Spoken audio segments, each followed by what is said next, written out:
My name is Brian Ross, and I am from Stillwell, Oklahoma. It's in northeastern Oklahoma, and it's the strawberry capital of the world.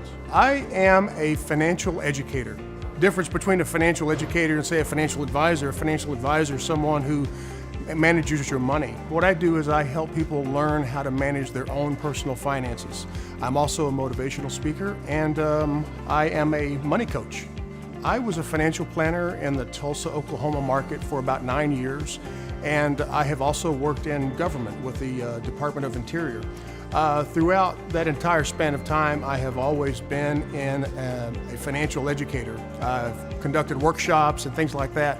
So I always have enjoyed presenting financial education classes and teaching workshops related to finance.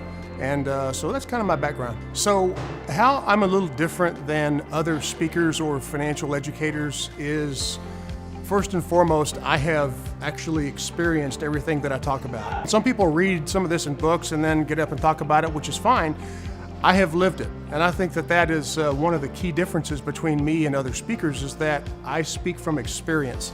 I've learned it the hard way, and I want to share what I've learned with people, and I think the results of that are pretty profound because people can see if your heart is in it or not, and I think that's one thing that makes me different.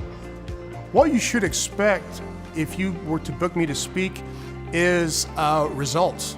Sometimes people book speakers and the audience comes away with, oh, that was a nice presentation or that was a nice speech. But I once heard a preacher say that I don't want people to come up to me after the sermon and say, oh, what a lovely sermon. I want people to come up to me afterward and say, I'm going to do something. And that's the kind of results that I get from my presentations, is people say, I learned something today and I'm going to make a change in my finances. I'm going to make a change in my life. I've been holding back and now I'm going to move on to that next step. So that's what people should expect, is results. We are fortunate in that we have a variety of speaking packages. So some people want me to speak for, say, 30 minutes. Some people want me to speak for an hour, 2 hours. And it can range from a half-day workshop to a full week seminar.